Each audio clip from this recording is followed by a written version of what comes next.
अध्याय है। अर्जुन प्रश्न करते हैं। अर्जुनवाचः। अर्जुन प्रश्न करते हैं। अर्जुन बोले, हे कृष्ण, जो मनुष्य शास्त्र विधि को त्याग कर श्रद्धा से युक्त हुए देव आदि का पूजन करते हैं, उनकी स्थिति फिर कौन सी है? सात्विक है अथवा राजसिक है कि वह तामसी है? सारे कार्य भगवान ने कहा कि तीनों गुणों से पूरी प्रकृति तीनों गुणों से चलती है। तीनों गुणों के वशीभूत होकर के ही आदमी हर कार्य करता है। तो अर्जुन ने प्रश्न किया कि जो मनुष्य शास्त्र विधि को नहीं मानते, ये तो आप शास्त्र की बात कर रहे हो, भी शास्त्र से जो चलने वाले हैं वो सब तीनों गुणों के अनुसार कार्य करते हैं। लेकिन जिसको जो शास्त्र को जानता ही नहीं है, जहाँ जो शास्त्र विधि को जानते हुए भी त्याग देता है, फिर भी वो श्रद्धा को लेकर के, शास्त्र का तो उसको ज्ञान नहीं है लेकिन उसमें श्रद्धा है, श्रद्धा है, विश्वास है। अपनी श्रद्धा और विश्वास को लेकर के वो भगवान की पूजा कर रहा है, किसी देव की पूजा कर रहा है, किसी देवी की पूजा कर रहा है, तो उनकी फिर स्थिति कौन सी है? वो फिर राजसी है, वो फिर तामसी है, वो सात्विकी है। इन तीनों में से उसकी कौन सी प्रधानता है? ठीक है ना, ये प्रश्न है। किसका? अर्जुन का। प्रश्न समझ में आ गया? ठीक है। पूजा में क्या पूछा अर्जुन ने? समझ में आ गया तो क्या पूछा? कोई क्या पूछा है? कोई शास्त्र को ना माने और अगर भाव से और वासे श्रद्धा से करे, पूजा करे। शास्त्र का ज्ञान जिसको नहीं है लेकिन फिर भी भाव और श्रद्धा से वो भक्ति कर रहा है, पूजा कर रहा है, ताकत है?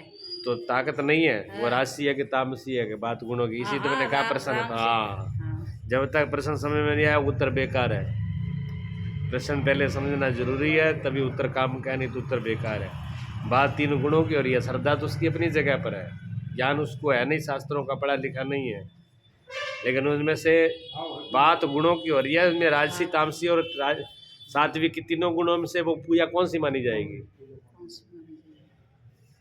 ठीक है ना। भगवान उत्तर दे रहे हैं, क्योंकि तो उत्तर तो भगवान का चलना है, आपका या मेरा नहीं चलना, भगवान का ही उत्तर चलेगा। ऐसे भगवान ने जवाब दिया है। श्री भगवान वाच त्रिविधा भवती श्रद्धा। भगवान बोले, मनुष्य की वह शास्त्रीय संस्कारों से रहित, शास्त्र का तो संस्कार भी नहीं है ऐसा मनुष्य है, शास्त्रीय संस्कारों से रहित केवल स्वभाव से ही उत्पन्न श्रद्धा, स्वभाव से उसके श्रद्धा उत्पन्न हुई है। एक तो सुन करके पढ़ के श्रद्धा होती है, पढ़ा, पहले तो नहीं मानते थे किसी को, हम मानते ही नहीं थे क्योंकि जानते ही नहीं थे। फिर किसी से सुन लिया, जहाँ हमने कोई शास्त्र पढ़ा, शास्त्र पढ़ के हमारे को विश्वास, भगवान सर्वश्रेष्ठ है, ये देव सबसे श्रेष्ठ है, इनकी पूजा करनी चाहिए, पूजा करना हमारा धर्म है, पूजा करने से हमारा कल्याण होगा, पूजा करने से हमें सुख मिलेगा, पूजा करने से हमारा रास्ता सशक्त होगा। फिर जब इस बात को हम मान लेते हैं, जब हमारे अंदर फिर श्रद्धा उत्पन्न होती है, सुन करके श्रद्धा उत्पन्न होती है। लेकिन ऐसा मनुष्य है जिसने सुना ही नहीं है, शास्त्र सुना ही नहीं है। अच्छा, शास्त्र अब तो सुन लिए, चलो मान लो कि शास्त्र अब हो गए, एक विचारणीय बात है भी, शास्त्र तो अब हो गए, जब कोई भी पढ़ सकता है, गीता प्रेस है, नीरी प्रेस हो गई, लिखती भी हो गई, छापाखाना भी हो गया, घर घर पुस्तकें हुई, अब तो सुविधा है। जब ये सुविधा नहीं थी तब प्रेस भी नहीं थी, पुस्तक छपती नहीं थी। अच्छा, ये भी छोड़ो, प्रेस भी नहीं थी और छपती नहीं थी तो हाथ से लिखी जाती थी मान लो, लेकिन जब लिखने वाला ही नहीं था तब सृष्टि तो पहले वही, पहले शास्त्र आया कि सृष्टि आई? पहले मनुष्य आएगा तभी तो धर्म आएगा, शास्त्र आएगा। बिना मनुष्य के शास्त्र कैसे आ जाएगा? धरती पर पहले अवतरण मनुष्य का होगा, मनुष्य के बाद ही शास्त्र भी आएगा, शस्त्र भी आएगा, लड़ाई भी आएगी, झगड़े भी आएगी, बेईमानी भी आएगी, अच्छाई भी आएगी, बुराई भी आएगी, काम, क्रोध, लोभ, मोह, धर्म, श्रद्धा, प्रेम, क्षमा, पहले क्या हुआ? मनुष्य। और जब से मनुष्य हुआ तभी से धर्म भी हुआ। ये धर्म को और मनुष्य को दो हिस्सों में बांटा नहीं जा सकता कि पहले धर्म आया कि पहले मनुष्य आया। बिना धर्म के मनुष्य आ ही नहीं सकता, और मनुष्य नहीं होगा तो धर्म करेगा कौन? तो धर्म धरती इति धारता, जो सबको धारण करता है उसी का नाम धर्म है। तो धर्म तो पहले से है, उसी ने तो सबको धारण ही कर रखा है। अगर वो नहीं होगा तो किसके आधार पर सृष्टि टिकेगी? किसके आधार पर ये पूरा का पूरा खेल चलेगा? जब नींव ही ना होगी तो 10 मंजिल फ्लैट कहाँ से तैयार हो जाएगा? हवा में तो होगा नहीं। बिना नींव के हवा में कोई चीज़ हो नहीं सकती। इसलिए इसका आधार ही जब से मनुष्य तब से धर्म, जब से धर्म तब से मनुष्य। तो जो शुरू में जब मनुष्य रहा होगा तो कोई उसमें संस्कार तो तब भी नहीं रहे होंगे। पढ़ा लिखा तो वो तब भी नहीं था ना, शास्त्र थे ही नहीं तो पढ़े कहाँ से? लेकिन धर्म तो फिर भी था, बिना शास्त्र के भी धर्म था। अब जब तो यहाँ बात हो रही है जब मनुष्य वह शास्त्रीय संस्कारों से रहित है। शास्त्र के तो संस्कार नहीं है, आज भी बहुतों में नहीं है, पहले भी बहुतों में नहीं थे। केवल स्वभाव से उत्पन्न श्रद्धा। अब जिस आदमी ने कभी शास्त्र न पढ़ा हो, पढ़ा लिखा ना हो, क्या उसके अंदर प्रेम नहीं है? प्रेम तो होगा ना सबके अंदर। प्रेम भी होगा, जब प्रेम होगा तो श्रद्धा भी होगी, प्रेम होगा तो भक्ति भी होगी। तो मैं तो बीच में प्रेम ही है ना। प्रेम होगा वो ममता भी होगी, कामना होगी तो क्षमा भी होगी। क्या आनंद और शांति, जो व्यक्ति पढ़ा लिखा नहीं है उसको आनंद और शांति का अनुभव नहीं होता? कहीं सुख मिलेगा तो उसका अनुभव होगा या नहीं होगा? कहीं मन उसका शांत होगा तो अनुभव होगा या नहीं होगा? कहीं उसको आनंद की अनुभूति होगी तो चाहे वो नहीं पढ़ा होगा तब भी। ऐसे ही संगीत जिसको बिल्कुल जानकारी नहीं है, ABC संगीत के बारे में नहीं जानता, लेकिन कोई वाद्य को गलत बजाए, ढोल को गड़बड़ बजा रहा है, ढोलक को गड़बड़ बजा रहा है, हारमोनियम को गड़बड़ बजा रहा है, तो जो मूर्ख से मूर्ख है वो कहेगा क्या लगा रखा है, ये उल्टा सीधा बजा रहा है। क्या उसने डिग्री कर रखी है जो बता रहा है? क्या मास्टर है वो जो बता रहा है? लेकिन कुछ भी पता नहीं है, लेकिन अंदर से ही उसकी जो अंदर का ज्ञान है वो उसको बता रहा है कि ये सही नहीं बोल रहा, ये सही गा नहीं रहा है। अगर वो स्वर में नहीं गाए तो जिसको ज्ञान नहीं होता वो भी बोल देता है कि अच्छा नहीं गा रहा, आनंद नहीं आ रहा। जब स्वर में होता है तो आनंद आता है। तो जब ज्ञान नहीं है तब भी उसके अंदर वो चीज़ है। तो शास्त्रीय अगर ज्ञान संस्कार नहीं है तो भी श्रद्धा तो उत्पन्न होगी, तो भी भाव उत्पन्न होगा। बहुतों को हुआ है। तो भगवान ने कहा कि जो बिना शास्त्र के संस्कारों से भी जो श्रद्धा और प्रेम प्रकट होता है वो सात्विकी, राजसी और तामसी, ऐसे तीनों प्रकार की होती है। आप ये नहीं कह सकते कि जो बिना शास्त्र के संस्कारों से जो भक्ति उत्पन्न हो रही है साहब वो तो तामसी है, ऐसा नहीं कह सकते। जहाँ वो राजसी है ऐसा नहीं कह सकते, जहाँ वो सात्विकी है वो तो शुद्ध भाव से आ रही है। नहीं, भगवान कहते हैं ये तीनों प्रकार की होती है। क्यों? मनुष्य 3 प्रकार के हैं। मनुष्य के ऊपर निर्भर करता है कि मनुष्य के अंदर कौन से गुण की प्रधानता है। मनुष्य के अंदर अगर सतोगुण की प्रधानता है तो उसकी भक्ति सतोगुण की होगी, अगर रजोगुण की प्रधानता है तो रजोगुण की होगी, तमोगुण की है तो तमोगुण की होगी। भेद होगा करने में। अब तमोगुण वाला व्यक्ति है, मान लो जो सात्विक व्यक्ति है, वो जब श्रद्धा करेगा तो उसको आडंबर नहीं चाहिए। सात्विक आदमी को आडंबर नहीं चाहिए। सात्विक आदमी ज़्यादा ऊपर से दिखावा नहीं करेगा, सात्विक आदमी ज़्यादा कर्म कांड करना, ये करो वो करो, जहाँ ऐसी व्यवस्था होनी चाहिए, इतना सामान हो, इतने मंत्र हो, इतनी विधि हो, इस टाइम में ना हो। सात्विक व्यक्ति एक ही चाहेगा कि बिल्कुल शांत हो, शोरगुल ना हो, और मेरा ध्यान, मेरा हृदय भगवान से जुड़ जाए, बस। सात्विक आदमी ये चाहता है। वो ये नहीं कहता कि जल है कि नहीं पास में, वो ये नहीं कहेगा भी दूध है कि फल है कि मिठान है, जहाँ मंत्र पढ़ने वाला है कि ना, नहीं। उसको वो कहता कोई भी ना चाहिए, बस भगवान और हम हो।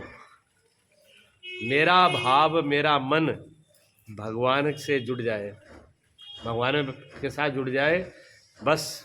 मैं सब कुछ दुनिया को भूल करके, सारे दुखों को, सारी बीमारियों को, सारे संसार को भूल करके एक उसकी आनंद और शांति में डूब जाऊं। ये सात्विक आदमी का भक्ति है, सात्विक आदमी की भक्ति है, ठीक है ना। और वो ये भी नहीं चाहता कि मुझे कोई देखे या मेरा नाम करे, देखो कितना बढ़िया भगत है, कितना शांत है, कितना अच्छा स्वभाव का है ना। ये तो वो छूना ही नहीं चाहता। सात्विक आदमी कहता है मुझे ये नहीं सुनना। वो तो ऐसे चाहता है कि एकांत में मैं जब भक्ति कर रहा हूँ, जब मैं पूजा कर रहा हूँ, जब मैं भगवान से मेरा तार जुड़े, तो कोई देखे भी नहीं मुझे, मेरे पास भी कोई ना हो, ना मेरी कोई बड़ाई करने वाला हो, ना कोई बुराई करने वाला हो, ना मेरे को कोई नाम इनाम लेना है। मेरे को तो इतना गुप्त होता है, बस भी मैं जानूँ, मेरा भगवान जाने, तीसरे को मालूम नहीं होना चाहिए। वो इतना शांत होता है, कोई किसी प्रकार का दिखावा नहीं, आडंबर नहीं, और ना ऐसा उसके अंदर किसी भाव, सिर्फ शांत ही, और शांत जहाँ मिल जाए उसको, बस उसी में प्रसन्न है।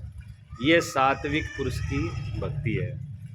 अब आगे दूसरी राजसी पुरुष की भक्ति। राजसी पुरुष की भक्ति, राजसी जो व्यक्ति होगा वो जब तक पूजा पाठ नहीं करेगा, जब तक 200-400-2000 लोग आदमी, जहाँ ज़्यादा भीड़ हो, हजारों की भीड़ हो, और उसमें नाम बोला जाए स्पीकर के अंदर, अनाउंसमेंट हो कि फलाने आदमी ने इतने दान दिया है, इतने हजार का फल चढ़ाया है, इतनी सेवा उसने ली है, ये टेंट लगवाया है, ये व्यवस्था करी है, ये सबसे बड़ा सेवादार है, जब तक ये बातें नहीं आ जाएंगी तब तक तो उसका करना बेकार ही है। वो कहता करना बेकार ही है, मेरा नाम ही नहीं आया, ना स्पीकर में नाम हो, ना अनाउंसमेंट हुई, ना मेरा नाम कहीं लिखा गया।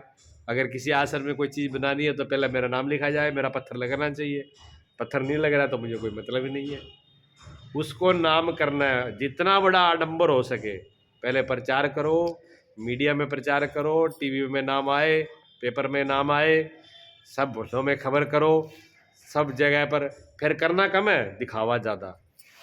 रुपया तो उसमें उसको 1 ही लाख खर्च करना है, पर दिखना चाहिए भी 10-20 लाख खर्च कर दिए। 1 लाख खर्च करके 20 लाख दिखाना है उसको, शो करना है।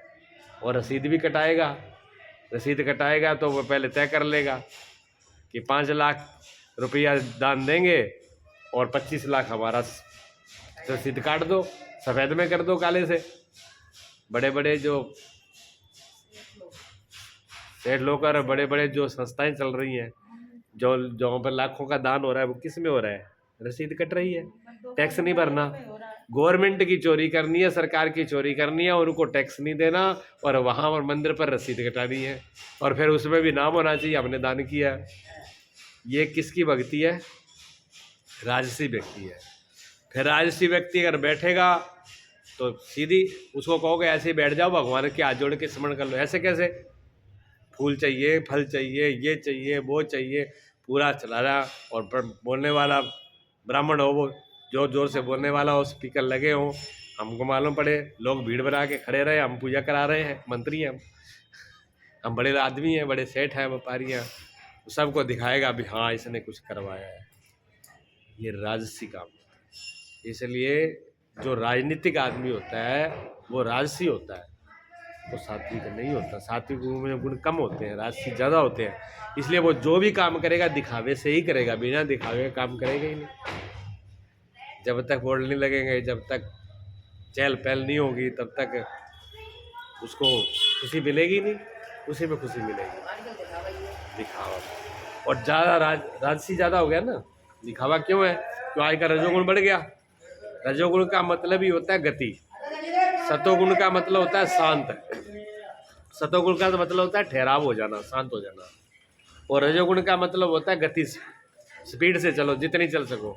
तो आदमी, हर आदमी आज स्पीड में है कि नहीं है, बताओ आप। आदमी के अंदर धीरज कहाँ है? खाने में धीरज नहीं है, खाएगा तो फटाफट फटाफट, ध्यान कहीं है, याद कहीं है, दवा भरता जा रहा है। अब ठूस इतना लिया कि उसको पता ही नहीं मुझे कितना ठूसना था। जैसे भेड़ के बारे में बताते, भेड़ चराते नहीं, भेड़ वाले, भेड़ें मर जाती हैं, ज़्यादा चारा खा के भेड़ मर जाती है, उसको भेड़ को ये मालूम नहीं पड़ता है कि मुझे खाना कितना है। एक पक्षी और होता है, हमने देखा आंखों से, वहाँ पंजाब आश्रम में पीपल पे आते हैं, वो हरियल बोलते हैं, हरियल बोलते हैं। ज़मीन पे नहीं बैठते वो, पेड़ पे ही रहते हैं। ज़मीन पे नीचे भी नहीं, पेड़ पे खाएंगे, पेड़ पे ही रहेंगे, ज़मीन पे बैठते ही नहीं वो हरे रंग का होता है, बिल्कुल पक्षी है। कबूतर से नेक छोटा होता है, कबूतर जैसे ही है, कलर पंखों के बिल्कुल हरे होते हैं, ठीक है। तो वो बहुत आते हैं हमारे यहाँ। तो वो बरबटी, वो पीपल की वो खाते हैं। अच्छा, वो क्या करते हैं, वो खाते ही रहेंगे, खाते रहेंगे, खाते रहेंगे। वो, उनको पता ही नहीं कितनी खानी है, इतना खा जाएंगे, फिर बड़बड़ा करके एकदम जब पेट उनका खुलेगा, जब बड़बड़ाएंगे और बड़बड़ा के नीचे गिरते ही उनका पेट फट जाता है। ऐसे पेट फट जाता है तो पेट में से नीरी भरभटियाँ निकल जाती है वो, ऐसे। मतलब हमने देखा है, गिर जाते हैं वो नीचे आश्रम में बहुत बार।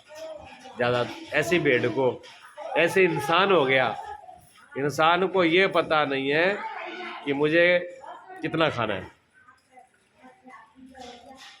अब ध्यान तो किसी और तरफ है ना, हर काम फटाफट करेगा, नहाने में फटाफट, खाने में फटाफट, चलने में फटाफट।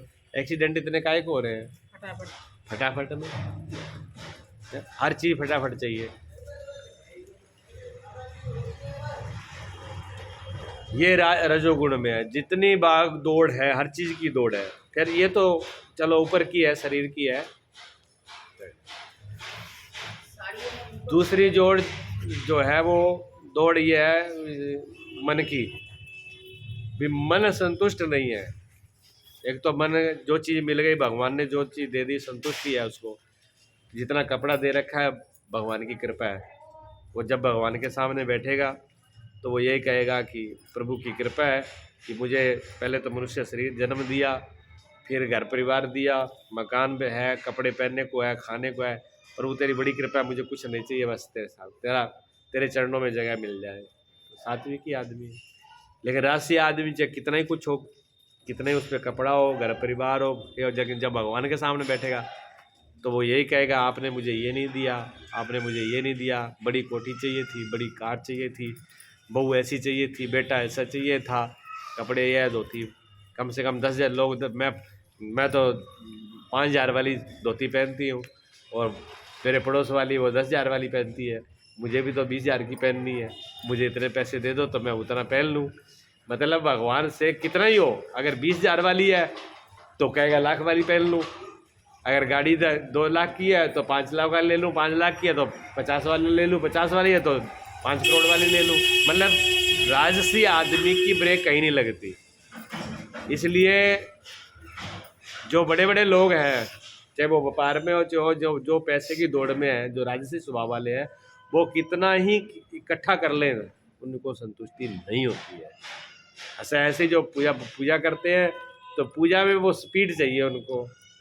अभी आप यहाँ बैठ जाना, यहाँ पूजा 20 लोग पूजा करने आएंगे, उनमें से 20 में से 2 आदमी ऐसे होंगे जो बड़ी प्यार से तसल्ली से पूजा करेंगे, और 18 आदमी ऐसे होंगे फटाफट उन्होंने फूल डालना है, फटाफट जल डालना है, फटाफट चंदन लगाना है, ये गए हो गए। मतलब वो ड्यूटी लगाने आए थे, हाजिरी लगाने आए थे, भगवान से कोई मतलब नहीं है, पूजा से नहीं, भक्ति से मतलब नहीं है। अब भक्ति से होता तो बैठते, भगवान से तार को जोड़ते, भगवान से भाव को जोड़ते, 5-4 मिनट तो उसको शांत होने में लगता, तो वो भगवान से बैठ के ध्यान में बैठते, कुछ स्मरण करते, वो 2 मिनट में तो उनकी पूरी पूजा ही हो जाती है, ठीक है। और उसी के बीच में कोई आगे पूजा करने वाला वो आराम से कर रहा है तो फिर उनको गुस्सा आती है, ये लेके बैठ गया, इतना टाइम है मुझे तो जाना है, और ये बड़ी पूजा वाले आ गई, उनको उसमें भी दिक्कत लगती है। हाँ, राजसी आदमी को फिर तामस में बदलती देर नहीं लगती, राजसी को तामस में बदलते देर नहीं लगती है। राजसी आदमी जो है वो पूजा भी दौड़ते हुए ही करेगा। उसको कहो कि बैठ के आराम से पूजा कर लो, उसकी बस की बात नहीं है, ठीक है ना। और उसकी मांग सबसे बड़ी राजसी व्यक्ति का सबसे बड़ा लक्षण होगा कि संतुष्ट नहीं होगा, मांग बहुत बड़ी होगी, बस और चाहिए और चाहिए और चाहिए और चाहिए। पूजा भी करेगा तो पहले कामना होगी उसकी, तब जाएगा वो। अगर कामना नहीं होगी, कुछ चाहिए नहीं, तो फिर भगवान के पास क्यों जाऊँ भाई, क्यों मंदिर जाऊँ, क्यों पूजा करूँ, क्यों पाठ करूँ, क्यों स्मरण करूँ, मुझे चाहिए ही नहीं कुछ, तो वो जाएगा ही नहीं। सात्विक आदमी को कुछ भी नहीं चाहिए, लेकिन मंदिर में जरूर बैठेगा, वो सत्संग जरूर करेगा, ध्यान जरूर करेगा, स्मरण जरूर करेगा, चाहिए उसको कुछ भी नहीं है सात्विक आदमी को। लेकिन वो कहता मुझे तो बैठने में आनंद आता है, मुझे तो स्मरण करने में ही आनंद आता है, मुझे तो सत्संग करने में ही आनंद आता है, चाहिए कुछ नहीं। उसे पूछो किस लिए कर रहे हो, किस लिए क्या होता है, हमें तो आनंद आता है उसमें, जब आनंद आता है तो उसमें बैठते हैं, आनंद लेते हैं। ये सात्विक व्यक्ति का होता है। राजसी आदमी कहेगा पहले बता कोई भी काम है, उन्होंने कहे चलो सत्संग में चले, अच्छा क्या मिलेगा, क्या होगा, क्या होगा, क्या मिलेगा, क्या फायदा है, फायदा पहले देखेगा। हाँ, तो बॉस अभी संतोष श्री छोड़ गए, बहुत अच्छे थे वो, थे तो औरैया आश्रम था वहाँ के रहने वाले, तो सब जगह जाते हैं, फिरोजाबाद में भी आते थे गोपाल आश्रम में। तो वो कहते थे कि भैया इनसे पूछो कि ये तम्बाकू खाते हो इसका क्या फ़ायदा है, ये बीड़ी पीते हो इसका क्या फ़ायदा है, और बिना खाने वाली जो चीज़ें आप दुनिया भर की खाते हो उससे क्या फ़ायदा है, और ये अन्न खा रहे हो उससे भी क्या फ़ायदा है। तो फिर हो गया अन्न खा रहे हैं कि जीने के लिए, कहते जीने के लिए अन्न खा रहे हो तो जीने से क्या फ़ायदा है, जी के क्या करोगे, बताओ जी के क्या करोगे, खाओगे, और खाओगे किस लिए, जीने के लिए, तो जी किस लिए रहे हो, तो मरने के लिए लास्ट में तो मरना ही है ना, फिर भी कितना ही खा लो भी लास्ट में तो मरना ही है, तो लास्ट तो अंत वहाँ होगा फिर, और क्या होगा। तो फायदा, राजसी आदमी हर जगह फायदा देखेगा, लेकिन उस फायदे का फायदा क्या है, फायदे में भी फायदा नहीं है। हाँ, लेकिन राजसी गुण वाले ज़्यादा हैं, राजसी गुण वाले की महत्ता ज़्यादा है। इसलिए कुछ महापुरुषों ने कहा कि आपको सत्संग से जो चाहते हो सब चीज़ मिल जाएगी, चारों पदार्थ मिल जाएंगे, अर्थ भी मिल जाएगा, है काम मिल जाएगा, धर्म भी मिल जाएगा, मोक्ष भी मिल जाएगा। तो फिर वो ये जोड़ देते हैं साथ में कि किसी बहाने से जाए तो सही। अच्छा, कथावाचकों ने और ज़्यादा लगा दिया, तुम ये पूजा करो ये हो जाएगा, ये पूजा करो ये हो जाएगा, ये पूजा करो ये हो जाएगा। हालांकि वो भक्ति शुद्ध नहीं है, ना भक्ति का मार्ग है, वो भटकना है। देखो छोटे बच्चे को हम लोग लाज दे स्कूल के लिए, छोटे बच्चे को अभी अबोध है, उसको स्कूल भेजें तो हम उसको टॉफ़ी दे दें, 1-2 रुपया दे दें, 5 रुपया दे दें, लोभ लालच दे के स्कूल भेज दें, तो बात जस्ती है। अभी छोटा बच्चा है, वो समझता नहीं है, तो लोभ लालच से भेज दिया। अब यही बात बड़े वालों को साथ करो, समझदारों करो, तो क्या मूर्खता नहीं है, मूर्खता ही तो है ना। ये धर्म को किसी लोभ से बांध करके, पूजा पाठ को किसी कामना से बांध करके कराओ, वो भक्ति नहीं है, वो राजसी में आएगी, राजसी का उतना फल नहीं है। किसी भी कामना को लेकर हो तो वो राजसी भक्ति है, भगवान कहते हैं, ये बात भगवान कह रहे हैं कि वो भक्ति राजसी है। अब आई तामसी भक्ति। तामसी भक्ति वाला क्या करेगा, जिसको तामसी आदमी पहले तो भक्ति में जाएगा नहीं, फिर भी तामसी भक्ति कही है तो भक्ति तो है, भक्ति तो तीनों प्रकार की है। तो तामसी वाले भक्ति क्या करेगा, देखो भैया करने से अभी तक कुछ भयो ना है, अभी तक तो करने से कुछ नहीं है, जो बड़े बड़े करके चले गए वो भी सब ऐसे ही चले गए, ऐसे ही हमको चले जानो, एक दिन मर जानो है, फिर काय को मत्था पिचाई करे।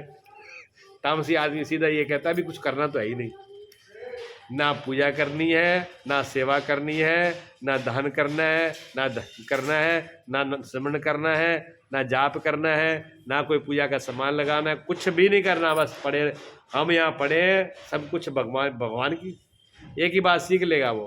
अच्छा, ज्ञानी तो बहुत होते हैं, तामसी आदमी ज्ञानी तो होगा ही। सीधा कहेगा जब भगवान की मर्जी के बगैर एक पत्ता भी नहीं हिल सकता, भगवान की इच्छा बगैर जब एक पत्ता नहीं हिल सकता, तो वो कहेगा फिर हमारी पूजा से क्या होगा, फिर मेरे करने से भी क्या होगा, जब भगवान की इच्छा बगैर कुछ होता ही नहीं है। ये किसकी भक्ति है? तामसी। तामसी भक्ति है कि पूजा तो जरूर करेगा वो, ये नहीं कि भगवान को मानता नहीं, मानता है। वो भी कहता है तुम ज़्यादा भक्त पढ़ते हो, हम भी तो श्रद्धालु है, हम भी तो भगवान को मानते हैं, भगवान तुम्हारे अकेले का है। जो ज़्यादा पूजा पाठ करने वाले उसको कहते हैं तू ज़्यादा पंडित बन रहा है। भाई पूजा पाठ कम क्या, भगवान क्या बटे हुए हैं? भगवान सब क्या है? भगवान का क्या तुमने ठेका ले रखा है? भगवान मेरे भी है। लेकिन बात यह है कि हम पड़े रहेंगे, उठेंगे नहीं। जब शास्त्रों ने कह दिया, महापुरुषों ने कह दिया कि उसकी इच्छा बगैर पत्ता ही नहीं हिलता, तो फिर मैं करने वाला कौन हूँ? वो ये नहीं कह रहा कि हम इतने आलसी हैं भी हमसे करना ही नहीं चाह रहे, हम उठना नहीं चाह रहे। वो तो अपनी बात को, अपने तमोगुण को भी भगवान पे लाद, मतलब शास्त्र पर, महापुरुषों पर, भगवान पे लाद देगा। वो तर्क भी दे देगा। वो हर आदमी के पास तर्क है, तमोगुण के पास भी है, रजोगुण के पास भी है और सतोगुण के पास। सात्विक आदमी तो ज़्यादा तर्क वितर्क में पड़ता ही नहीं। वो तो कहेगा भैया आपको जस्ता तो करो, नहीं मुझे खराब, मुझे टेंशन मत दो, मुझे बैठने दो मस्ती में, मैं अपनी मस्ती में हूँ, तुम्हारा जी करता है करो, मत करो। राजसी आदमी कहेगा क्यों रहे, नहीं लगे इसमें, पूजा करनी है उसमें, वो जबरदस्ती लगावेगा भी, जबरदस्ती करेगा, दूसरे से जबरदस्ती करवा भी देगा। तामसी आदमी कहेगा बस मुझे तो तुम खाना देते रहो, कपड़ा देते रहो, ये पढ़े अपने कुछ होगा नहीं, बाकी काम तुम ही कर ले। जैसे वो गुरुजी के पास एक वो चेला आ गया वहाँ का था, बिश्नोई था वो, पंजाब का ही। तो वो गुरुजी कहने लगा कि गुरुजी मैं आपके वो मुझे दीक्षा दे दो। गुरुजी ने कहा चलो कोई बात नहीं, दे दें। क्या करेगा? कह देखो गुरुजी सब काम कर दूंगा, आप पोछा लगवा लेना, झाड़ू लगवा लेना, रोटी बनवा लेना, कपड़े धुलाना, ये सब कुछ करेंगे, पर ये जो नाम वाले टप्पे ने ये आप ही ले लेना मेरे बदले का, ये अपने बस का नहीं है। भजन करना अपने बस का नहीं है, ये आप ही कर लेना भजन, वो मेरे से नहीं होगा। ऐसे से भी भगत है भगवान, ठीक है ना। तो भक्ति भगवान, लेकिन भगवान ने सिर्फ इस बात को माना है, मोहर लगाइए तीनों प्रकार की भक्ति पर, शुद्ध रूप से तीनों प्रकार की। अगर कोई रजोगुण व्यक्ति है तो रजोगुण तरीके से अगर सद्भाव, सही भाव से कर रहा है, उसके अंदर बेईमानी भाव नहीं है, छल और कपट नहीं है, तो उसकी भक्ति भी स्वीकार्य है। सात्विक वाली तो है ही है। तमोगुण वाला व्यक्ति भी अगर उसके नाम से पढ़ा है और उसे पूरा छल कपट को छोड़ के, बेईमानी को छोड़ के पूरा उनके आश्रित है, तो वो भी भगवान को मान्य है, भगवान उसकी भक्ति को भी स्वीकार करते हैं। इसी प्रकार अलग अलग महापुरुष हुए, उनकी अलग अलग वाणियों में उनके गुणों के अनुसार, उनकी प्रकृति के अनुसार भक्ति के प्रकार अलग अलग हुए हैं। रजोगुण वालों ने रजोगुण के तरीके से भक्ति करी और तमोगुण वालों ने तमोगुण के तरीके से भक्ति करी। लेकिन इसमें जो तमोगुण वाले जो तामसी में आ जाते हैं, मतलब मांस मदिरा का जो प्रयोग करते हैं, नशे का प्रयोग करता है, भांग खा रहे हैं, नशा कर रहे हैं, दारू का प्रयोग कर रहे हैं, मदिरा का बलि चढ़ा रहे हैं, ये भक्ति स्वीकार्य नहीं है। भगवान को ये भक्ति स्वीकार्य नहीं है, क्योंकि उसके अंदर दोष है, उसमें दोष आ गई है, तामसी हो गई। तो तीनों गुण, और ये नहीं है कि तीनों गुण सब चीज़ तीनों से चलती है। ब्रह्मा विष्णु शिव तीनों गुण है, रजोगुण, विष्णु जो है रजोगुण के रूप है, और नहीं विष्णु सतोगुण के विष्णु है, रजोगुण के ब्रह्मा जी हैं और तमोगुण के शिव है, ठीक है। तीनों गुणों से, तीनों महापुरुषों से पूरी, तीनों की शक्ति से पूरी सृष्टि है, और तीनों गुण हर व्यक्ति के अंदर हर चीज़ में है, जड़ चेतन में। ये नहीं कि जो जड़ चीज़ है उसमें नहीं है। मान लो जैसे गाड़ी है, कार है, अब कार में तो तीनों गुण नहीं होना चाहिए, क्यों? वो तो प्लास्टिक और लोहा है, उसमें गुणों का क्या काम है? लेकिन कार में भी तीनों गुण है। एक गुण क्या करता है? गति देता है। तो कार में गति है, कार स्टार्ट होगी, कार चलेगी, स्टार्ट होगी, कार चलेगी। तो चलना और स्टार्ट करना यानी सृष्टि की रचना करना, सृष्टि को बढ़ाना। गति तो ब्रह्मा जी की हो गई, ठीक है। और उसका संतुलन बना के रखना, पालना कौन करता है? विष्णु। तो संतुलन भी बना के रखना पड़ेगा उसका। तो गाड़ी का जो संतुलन है वो विष्णु के है। तो रजोगुण है, बहुत सतोगुण है। और अब गाड़ी गति भी हो गई और संतुलन भी हो गया, ब्रेक ना लगे तो अब मंजिल आ गई, रुकना है और वो रुकी ना रही तो बस वो गाड़ी किस काम की है? वो गाड़ी भी तो किसी काम की नहीं। तो रुकना, तो गाड़ी पे तमोगुण है। ब्रेक जो है वो तमोगुण है, ब्रेक लगना जरूरी है। तीनों का एक सही काम है, कोई छोटा बड़ा नहीं है, तीनों का काम एक सही है। रुकना भी उतना ही जरूरी है, चलना भी उतना ही जरूरी है, और उसको संभालना, संतुलन बनाना भी उतना ही जरूरी है। अगर आदमी के अंदर तमोगुण नहीं होगा तो आदमी आप बैठ नहीं पाओगे यहाँ। अगर आपके अंदर तमोगुण ना हो तो आप बैठ ही नहीं पाओगे, सो नहीं पाओगे। रात को नींद, बिना तमोगुण के नींद कैसे आ जाएगी? नींद आना जरूरी है। इसलिए अभी नींद कम क्यों हो रही है? अभी दवाई ले रहे हैं नींद की, इस टाइम मतलब ज़्यादा चल रहा है ये। पहले लोग बिना दवाई के सोते थे, नींद आती थी, बढ़िया आती थी। अब ज़्यादा लोगों को नींद कम हो गई है, नींद आती नहीं है, किसी किसी को बिना दवाई के नींद आती नहीं है। कारण क्योंकि रजोगुण बढ़ गया।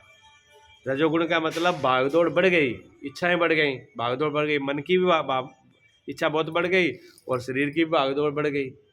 अब आदमी शांति से, पहले घर में क्या होते थे, सात भाई हैं, एक भाई कमाता, 6 बैठ के खाते, मज़े से खाते थे।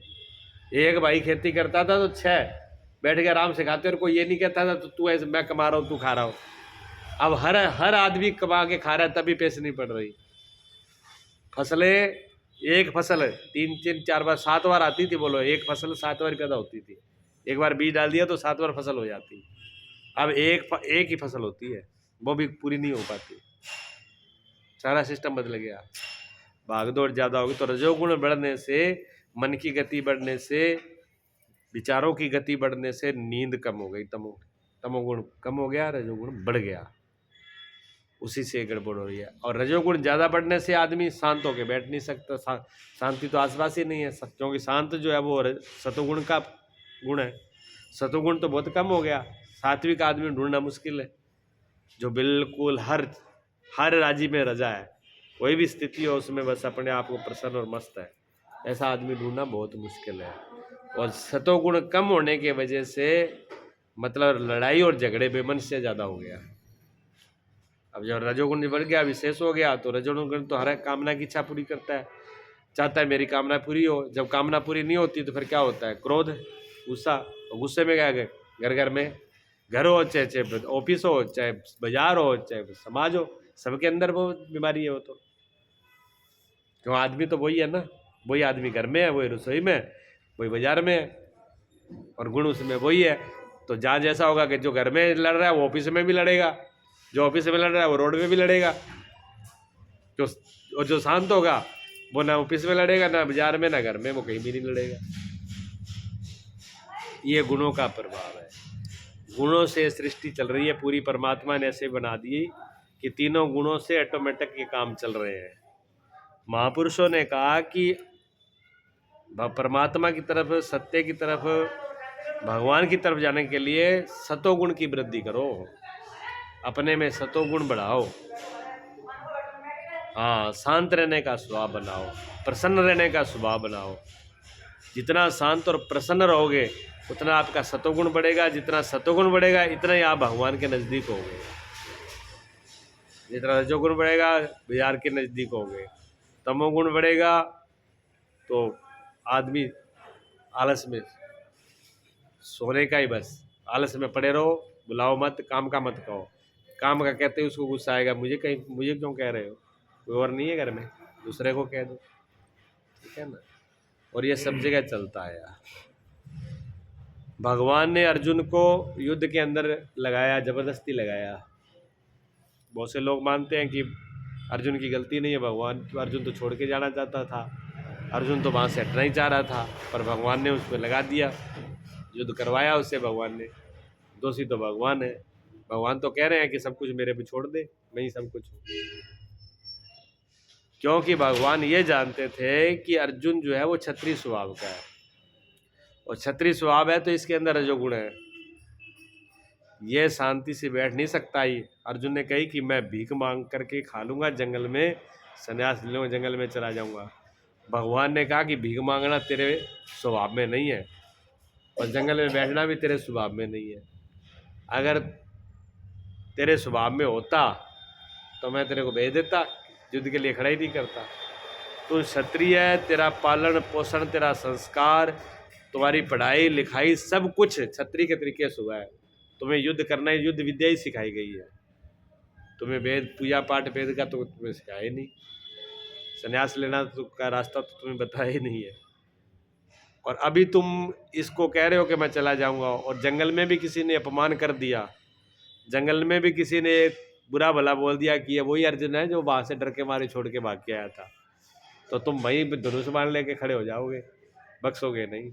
इसलिए यही खड़े होकर के ये युद्ध करो, लेकिन मेरे समर्पण करके करो, मेरे पर अर्पित होकर के करो, मेरे को सौंप करके करो, तो इन बंधनों से छूट जाओगे। ठीक है ना। भगवान ने यही उपाय उनको बताया।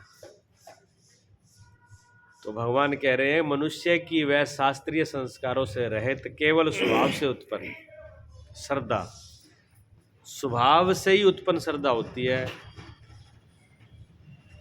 जब व्यक्ति सत्संग में बैठता है, जब सदगुरु के पास जाता है, तो फिर उसके अंदर परिवर्तन होता है। वो स्वभाव से नहीं है, स्वभाव तो इसका थोड़ा ही था पहले, हाँ, लेकिन जब किसी महापुरुष का सानिध्य लिया तो उन्हीं के द्वारा उसके अंदर वो चीज़ें उत्पन्न हो जाती हैं और श्रेष्ठता से। इसलिए सत्संग का और सदगुरु का महत्व है कि जो आपके स्वभाव में नहीं है उसको अभी उत्पन्न कर दे। यहाँ सिर्फ प्रश्न इतना ही है कि जो स्वभाव से ही उत्पन्न है श्रद्धा भक्ति, भगवान कहते हैं जो स्वभाव से है वो भी 3 प्रकार की है, वो सात्विक भी है, राजसी भी है और तामसी भी है, तीनों प्रकार की है। क्यों? मनुष्य ही 3 प्रकार का है, पैदाइशी 3 प्रकार की है। इसलिए कोई आदमी ये ना सोचे भी मैं जैसा हूँ अगला आदमी वैसा हो जाए, ये भूल है। कि मैं जैसा हूँ वो अगले वाला भी वैसा हो जाए, कभी नहीं हो सकता, क्योंकि भगवान ने सृष्टि बनाई नहीं ऐसी। भगवान ने सृष्टि 3 गुणों को लेके बनाई है। अगर एक ही जैसी सृष्टि रखनी थी तो भगवान एक से ही पैदा करते, सतोगुण से पैदा करते, सारे सात्विक होते, कोई झंझट होती नहीं है। लेकिन प्रकृति उसे हो नहीं सकती थी ना, क्योंकि एक से काम चलेगा नहीं। एक का तो मतलब परमात्मा, एक का तो मतलब है जहाँ दूसरा नहीं है, तीसरे की तो छोड़ो, जहाँ तीसरा तो बहुत आगे चला गया, जहाँ 2 ही नहीं है सिर्फ एक है, वो परमात्मा है बस। वहाँ पर सृष्टि नहीं है, वहाँ माया नहीं है, वहाँ जगत नहीं है, वहाँ दूसरा नहीं है, कोई नहीं है वहाँ पर। ठीक है ना। और जब पूरी सृष्टि को ही चलाना है भी, हमको किसी चीज़ को बनाना है, अब तक एक ही कोई चीज़ एक है तो उसमें कुछ नहीं हुआ रहा। अब हमें एक से अनेक चीज़ें पैदा करनी है, तो अनेक पैदा करने के लिए तो दूसरा चाहिए। तो परमात्मा तो एक था, कुछ भी नहीं, कोई सृष्टि नहीं है, लेकिन सृष्टि की जरूरत थी, इसे पूरी रचना करनी थी। ये इतना बड़ा फैलाव है तीनों लोकों में, कितने अच्छाई बुराई, कितने रंग, तो कैसे आते?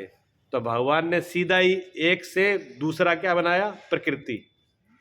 जैसे ही प्रकृति आई तो प्रकृति किसे आई? 3 से आई। 1 से 3 है, 1 से 3 है सीधे, तीनों के बगैर काम चलेगा ही नहीं। आगे बात समझ में? 1 से 3 है, यानी ब्रह्मा विष्णु शिव, हाँ, निराकार परब्रह्म परमात्मा के बाद, निराकार परमात्मा के बाद में फिर अकेला ना ब्रह्मा जी रह सकता, ना विष्णु, ना शिव जी, तीनों से काम चलना है। क्यों, एक में एक ही काम होगा। ब्रह्मा जी रहे तो सिर्फ एक ही काम होगा, दूसरा काम ही नहीं होगा। दूसरा भी तो चाहिए, तो विष्णु भी चाहिए, तीसरा भी। जब दो है तो तीसरा भी जरूरी है, ठीक है ना। जैसे हमारे अंदर ले लो आप, हमारे अंदर सिर्फ एक गुण हो, सतोगुण हो, तो सतोगुण तो जागने का है बस, शांत और जाग। अब हम शांत जागते रहे और शांत रहे और हमारे अंदर कोई गति ना हो, ना हमारी आंख चले, ना हमारा मन चले, ना हमारे शरीर चले, ना हमारी इंद्रियां चले, कोई चीज में गति ना हो, फिर ये शरीर किस काम का है। ज्ञान तो इसमें पूरा है, शांति भी पूरी है, लेकिन इसमें कोई गति है ही नहीं, तो फिर ये शरीर कैसा हो जाएगा, दुखदाई हो जाएगा, नहीं हो जाएगा, ठीक है ना। अच्छा, इसमें गति भी आ गई, गति आ गई इसके अंदर, ज्ञान भी आ गया। अब ये आप आराम विश्राम करना चाहते हो, बैठना चाहते हो, सोना चाहते हो, और वो आए ही नहीं, वो ना हो, फिर क्या होगा, फिर जीना बेकार हो जाएगा ना। तो तमोगुण भी इसमें जरूरी है, तमोगुण के बगैर विश्राम है ही नहीं, तो तीनों ही जरूरी है। अब सिर्फ तमोगुण हो, बंदा सोता ही रहे पूरी गहरी नींद में, तो वो आज कहेगी इस कुंभकर्ण से क्या फायदा, इसे तो ये ना पैदा होता तो ही ठीक हो। घर में भी अगर 10 दिन आदमी उठे नहीं, पढ़ाई रहे, और अच्छा भला बीमार हो तो बात अलग है, अच्छा भला हो, पढ़े कोई काम हो नहीं तो कहेंगे ये धरती का बोझ है ये, इसे तो ये पैदा ना होता। माँ भी कहेगी तो ना पैदा होता तो ही ठीक था, जब किसी करने लायक नहीं। तो मतलब घर के परिवार को सबको चुभने लगता है व्यक्ति, घर बैठा ही बैठा रहे तो वो भी उसको चुभने लगता है। और एक और मान लो तमोगुण रजोगुण है, रजोगुण हो गया, अब वो रात दिन दौड़े तो कब तक दौड़ेगा, 24 घंटा 36 48 घंटा काम करने के बाद में तो बेहोश होकर गिर जाएगा, और बेहोशी तमोगुण है। तो रजोगुण अकेला नहीं रह सकता, सतोगुण अकेला नहीं रह सकता। हाँ, गुण तीनों रहेंगे, लेकिन प्रधानता रहेगी, एक ज्यादा एक कम, दो कम। जब सतोगुण ज्यादा होगा तो रजोगुण और तमोगुण बिल्कुल कम रहेंगे। जब रजोगुण बढ़ जाएगा तो सतोगुण और तमोगुण कम होगा। जब तमोगुण ज्यादा बढ़ जाएगा तो उसमें रजोगुण और सतोगुण दब जाएंगे। तो इस प्रकार जब ज्यादा तमोगुण बड़ा होता है तो तामसी आदमी होती है, वो भी अखरता है, राजसी ज्यादा हो वो भी अखरता है, हर वक्त काम काम भागा दौड़ी, काम भागा दौड़ी, उससे भी लोग परेशान हो जाते हैं। कोई शांति से बैठे ना बैठने दे तो वो भी दिक्कत करेगा। तो 1 से 3 और 3 तिया 9, सीधा 9 दुर्गा है ना, प्रकृति है। माता क्या है, प्रकृति है, माँ, यानी बिना माँ के काम चलेगा नहीं। तो 9 से फिर 3 से सीधी 9 है, और 9 से फिर सीधी 81 है। 81 तो फिर पता ही नहीं कितनी है, अनंत है, गिनती ऐसे चलती है, ठीक है ना, सृष्टि की। 1 से सीधा 9, 1 से 3, 3 से 9, 9 से 81 है। ये प्रकृति का खेल है, प्रकृति ऐसे, सृष्टि की रचना ऐसे चलती है, ये भगवान की लीला है। आज जब लौट के आओ तो अनंत से 81 पे 9, 9 से 3, और 3 से फिर बाद में 1 रह जाता है, आना लौट के 1 पर है, ठीक है। तो भगवान ने कहा भक्ति 3 प्रकार की है, तीनों गुणों से चलती है, रजोगुण से, तमोगुण से, सतोगुण से, लेकिन इनमें ये भेद है। इसकी ये 17वां अध्याय आज शुरू हुआ है, ये गुणों पर आधारित है। 17वां अध्याय किस पे आधारित है, गुणों पर। सब प्रकार तीनों गुण, जितने भी काम हो रहे हैं सृष्टि में, तीनों गुणों से हो रहे हैं। भगवान एक एक सबको बताएंगे। आज तो श्रद्धा भक्ति पर बात करिए, शुरू भक्ति की, लेकिन भक्ति पर नहीं है, खाना भी 3 प्रकार का होगा, आदमी भी 3 प्रकार के होंगे, भोजन भी 3 प्रकार, मतलब जितने भी कार्य हैं भगवान सबका विभाजन करेंगे 17वें अध्याय में। इन 3 गुणों से कैसे सृष्टि का खेल चल रहा है। अगर ये अच्छा आप कहो फिर इसका क्या फायदा, भगवान क्यों ने क्यों बताया, ये क्यों बता रहे हैं भगवान भी 3 गुणों से काम हो रहा है, ये बताने की जरूरत क्या थी भगवान को। भगवान को इसलिए जरूरत थी, भगवान ने कहा मेरे में कुछ नहीं हो रहा, ना मैं कुछ कर रहा हूँ, ये काम सारे 3 गुणों में हो रहे हैं, अपने आप ही करने वाले 3 गुण हैं। आदमी तो बीच में मैं ऐसे ही कर रहा है, ये तो मैं इसलिए लगा रखी है, काम तो 3 गुणों से हो रहे हैं, और मेरे से भी कोई लेना देना नहीं है, मैं भी इसमें कुछ वो नहीं करता हूँ। ये सारा खेल 3 गुणों का चल रहा है, और जिसको ये बात समझ आ गई वो 3 गुणों से अलग हो छूट जाएगा, और नहीं तो मैं करके फंस जाएगा, इसमें फंसा रहे। जो मैं करके इसमें फंसा है वो फंसा रहे, और जो समझ लेता है कि पूरी प्रकृति तीनों गुणों से चल रही है, तो वो गुणों पे छोड़ के अपने को अलग कर लेगा। और जो तीनों गुणों से अलग हो गया वो मुक्त हो गया, बस बात खत्म। वो एक पर आ गया, वो एक पर आ गया जब मिलने से। ठीक है।